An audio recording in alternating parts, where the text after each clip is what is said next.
Hi, welcome back to Box of Lights. Welcome to what is going to be part 2 of my War of the Ring video.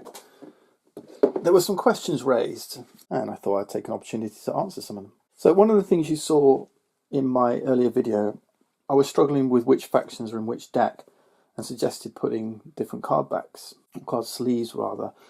You might ask, well, why didn't they just print different backs on different decks? Well, it leaves open the possibility of being able to mix the factions around.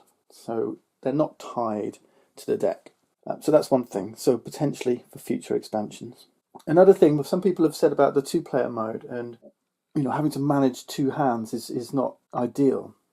Well, I did infer, I didn't give you the details. There are other scenarios. So let's go back. I did flash this at you at the beginning, but there is a two-player duel, for example, where you combine these two decks into a single deck.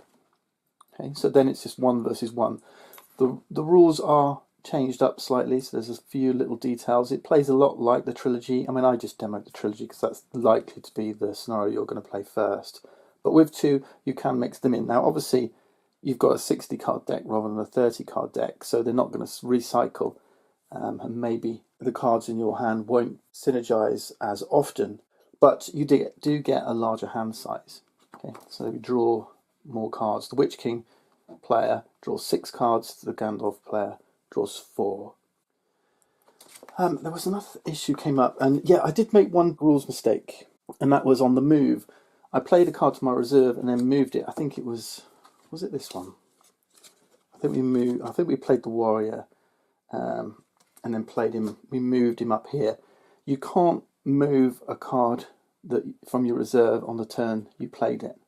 So if you choose to play it into your reserves, it's kind of stuck there. Now there are ways around this. Fell Beasts is one of them. We've got mounts, so you can play a mount. So when played, so I could instead, if I wanted to get this out into this location, I could instead. Actually, I think the Fell Beast goes to the battleground.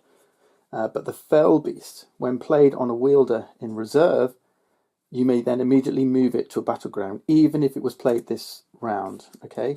I mean, it even stipulates it there, so even if played this round. So you have to use a mount. You can't move them on the turn they go to your reserve.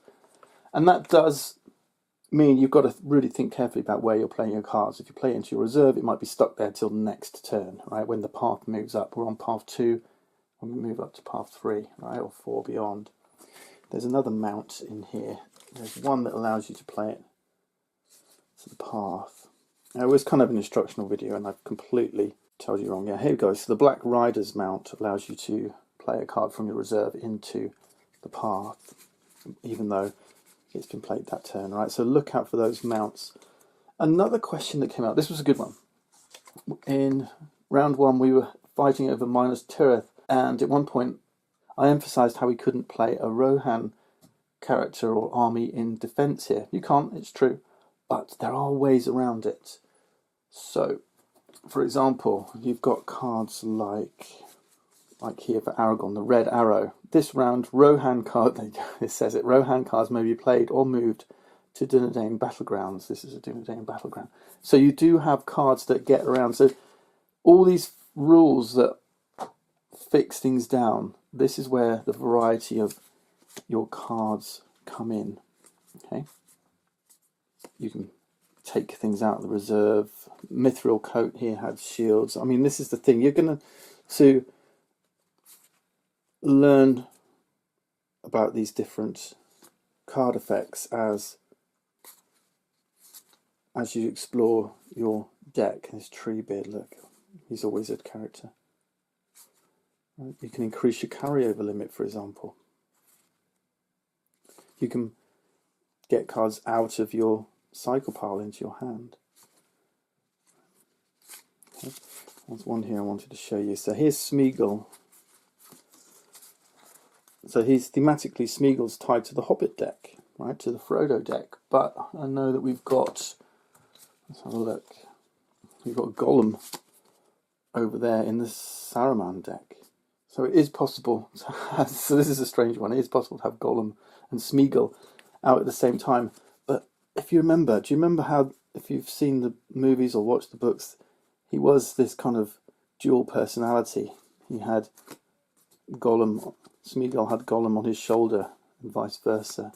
It kind of plays nicely at the light and dark on a pathway. I mean, the pathways are the same, 6 to 9 will be fighting against each other. Wonderful to see that come up. Another thing, a mechanism that I didn't discuss, is that, and Smeagol's an illustration of this actually, if on a path, Smeagol may use your action and add 1 corruption to activate a path of the next higher number.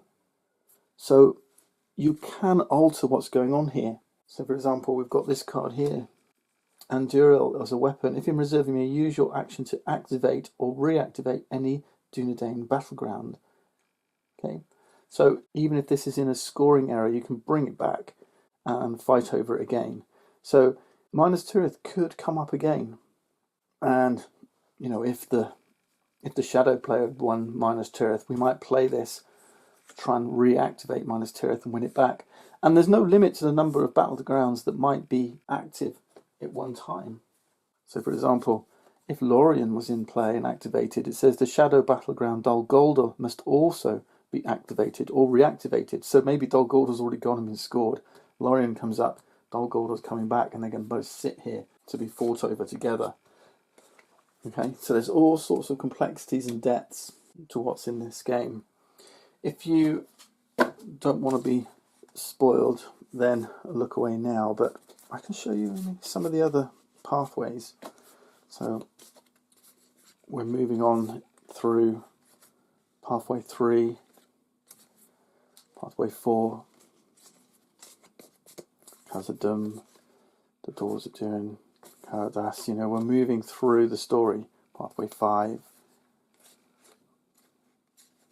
okay. Pathway 6,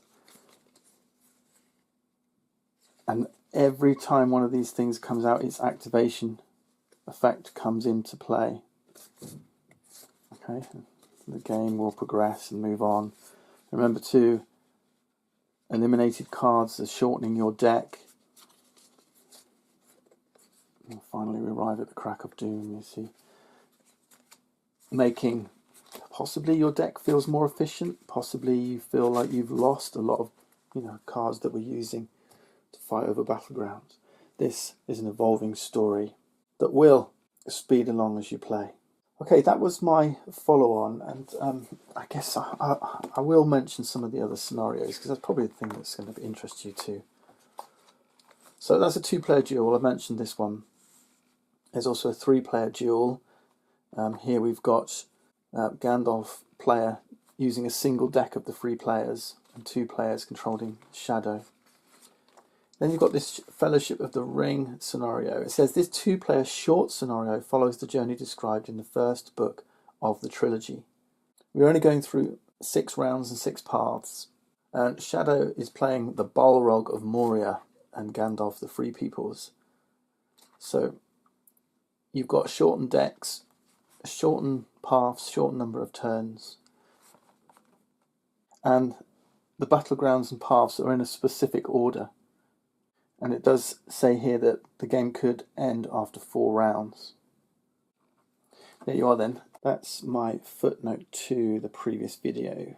If you have any more questions, do comment and we'll see if we can get those answered for you. Thanks for watching. We'll see you next time.